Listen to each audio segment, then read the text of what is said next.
With a midday check of today's market activity from the Nebraska Soybean Board Studios, I'm Alex Makovica, breaking down today's trade. Livestock market analyst Kyle Bumsted, and a little bit of recovery, as you had mentioned, with live and feeder cattle futures posting some gains after yesterday's sharp drop. What do you make of today's move so far?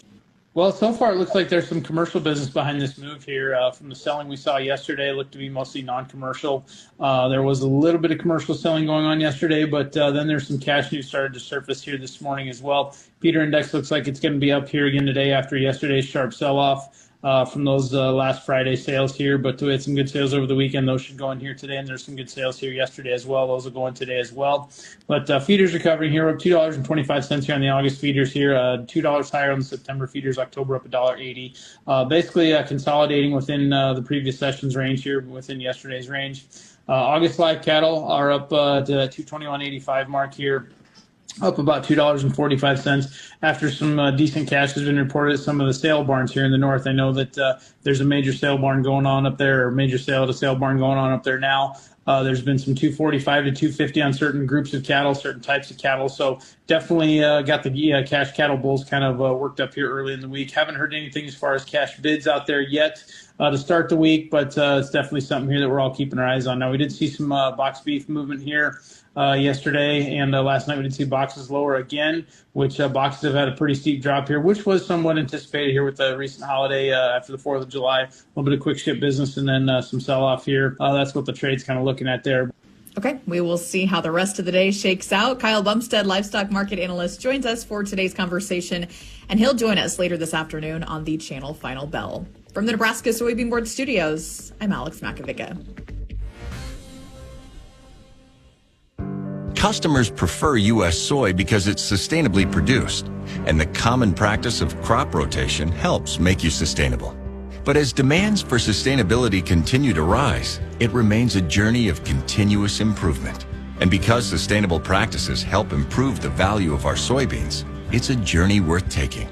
Track your sustainability and find local resources at sustainablesoy.com. This message brought to you by your Soy Checkoff. Out here on Nebraska's calm, welcoming waters, fishing is a breeze. It's the sweet spot where solo anglers find quiet before the catch, families reel in memories, and first-timers discover what makes fishing so special. From the Panhandle to the Platte, the best fishing happens here, beneath Nebraska skies.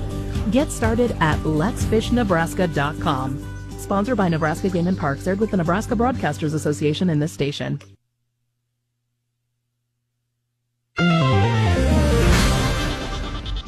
Good morning. I'm Lacey Shippey on the Rural Radio Network with a look at your markets this morning.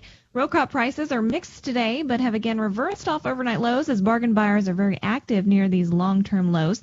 Pressure from the upside will come from another round of strong crop ratings from the USDA and the still friendly weather outlook through July. The soybean market continues a little higher this morning in spite of the 4% rise in the good to excellent conditions in yesterday's crop progress report. While the corn conditions remain unchanged, spring wheat market is slightly higher, but not sure which direction it should take given the strong good to excellent condition rating reported in the North Dakota spring wheat crop. The hard red wheat areas should continue to build harvest momentum. Weekly crop progress report showed harvest at 63% complete versus 64% on average. Taking a look at those markets right now, December corn is up 3.5 at $4.21 March corn up 3 3/4 at $4.38.5. May up 3 1/4 at $4.48.25. September soybeans down 2 3/4 at $9.90.5. November down 2 at $10.05. January down 1.5 at $10.22.5. December wheat for Chicago down 3/4 at $5.61.5. March down 3/4 at $5.79 3/4.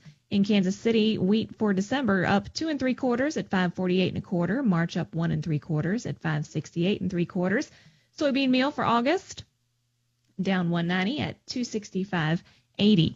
And over in the livestock side of things, August live cattle up 262 at $221.97. October at 185 at $218.62. August feeders up 240 at $321.87. September up 215 at $321.72. And August lean hogs down